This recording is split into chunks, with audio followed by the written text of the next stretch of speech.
আজকে আমি ভোলা মাছের একটি রেসিপি আপনাদের সঙ্গে শেয়ার করছি। তো মাছগুলোকে প্রথমে ভালো করে ধুয়ে, ভোলা মাছ ধুতে একটু সময় লাগে, ভোলা মাছগুলোকে ধুয়ে ভালো করে লবণ হলুদ মাখিয়ে রাখছি। আমি মাছগুলো গোটা গোটাই রেখেছি, আপনারা চাইলে পিসও করতে পারেন বড় মাছ হলে। তো মাছগুলোকে ভালো করে লবণ হলুদ কিছুক্ষণ মাখিয়ে আমি রেখে দিচ্ছি। আর এখন বাইরে পড়ছে খুব বৃষ্টি, তাই ব্যাকগ্রাউন্ডে কিন্তু শব্দ আসতে পারে। এদিকে একটা মশলা আমি রেডি করছি। নিয়ে নিয়েছি হলুদ সর্ষে বা সাদা সর্ষে, যেটাই বলুন না কেন। তো সর্ষে, তার সাথে নিয়ে নিয়েছি পোস্ত। তো আপনারা চাইলে হলুদ কালো দুটো মিশিয়েও নিতে পারেন বা কালো সর্ষেও নিতে পারেন। তবে কালো সর্ষেটা নিলে বাটার পর একটু ছাঁকনি দিয়ে ছেঁকে দেবেন, যাতে কালো সর্ষের যে খোসাগুলো সেগুলো যেন রান্নায় না পড়ে, তাহলে মুখে লাগলে খেতে খারাপ লাগে। তো সর্ষের মধ্যে আমি বেশ খানিকটা লবণ দিয়ে দিচ্ছি, তার কারণ অনেক সময় সর্ষে বাটার পর তিতকুটে ভাব লাগে, সেই তিতকুটে ভাবটা যাতে কেটে যায় সেই কারণে একটু লবণ দিয়ে দিলাম। তার সাথে দিয়ে দিচ্ছি 4টে কাঁচা লঙ্কা, আপনারা আপনাদের ঝাল অনুযায়ী লঙ্কা দেবেন। এবারে সব কিছু আমি শিলপাটাতেই বেটে নিচ্ছি, আপনারা মিক্সিতেও বেটে নিতে পারেন।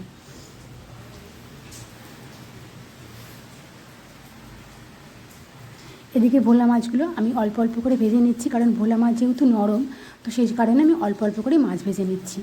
মাছগুলো ভেজে নেওয়ার পর সেই তেলের মধ্যে দিয়ে দিলাম 2টো শুকনো লঙ্কা আর দিয়ে দেবো কালো জিরে।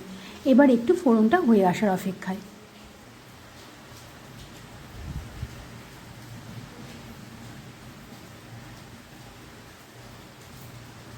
ফোড়নটা হয়ে এসছে মোটামুটি। এবার এর মধ্যে আমি দিয়ে দেবো বেশ খানিকটা পরিমাণে জল। এটা একটু শুকনো শুকনোই হবে, সেই কারণে খুব বেশি জল আমি দিচ্ছি না। জলটাকে একটু বুঝে দেবেন আপনারা আপনাদের মতো করে। তো এবার এর মধ্যে পরিমাণ মতো দিয়ে দেবো লবণ আর হলুদ দিয়ে জলটাকে কিন্তু মোটামুটি 4 থেকে 5 মিনিট একটু ফুটতে দেবো।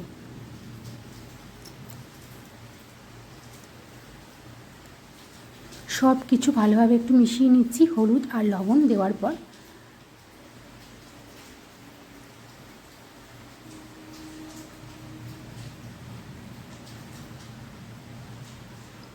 তো ঝোলটা বেশ ফুটে এসছে, তখন দিয়ে দিচ্ছি আমি সর্ষে পোস্ত কাঁচা লঙ্কা বাটাটা। এবার খুব ভালোভাবে মিশিয়ে নেব।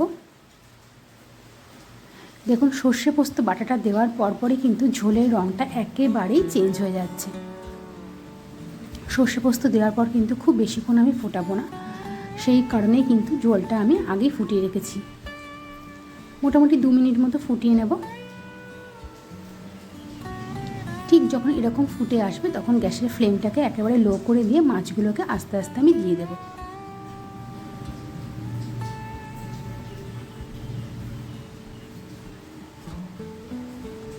মাছগুলো দিয়ে দেওয়ার পর এপিট ওপিট একটু উল্টে পাল্টে দিতে হবে, যাতে দুদিকে ঝোলটা লাগে। তো রেডি হয়ে গেছে ঝোল। এবার ওপর থেকে বেশ খানিকটা কাঁচা সর্ষের তেল দিয়ে দিলাম, দিয়ে গ্যাসটাকে অফ করে একটু স্ট্যান্ডিং টাইমে রেখে দেবো। তো এইভাবে ভোলা মাছের ঝাল রান্না করে দেখবেন, খেতে খুব ভালো হয় আর খুব তাড়াতাড়ি হয়ে যায়। তো রেসিপিটা কেমন লাগলো আমাকে অবশ্যই কমেন্ট করে জানাবেন। যদি ভালো লাগে চ্যানেলটাকে সাবস্ক্রাইব করবেন, লাইক করবেন, শেয়ার করবেন। সবাই ভালো থাকবেন, সুস্থ থাকবেন। দেখা হবে আবার একটা নতুন কোনো রেসিপিতে।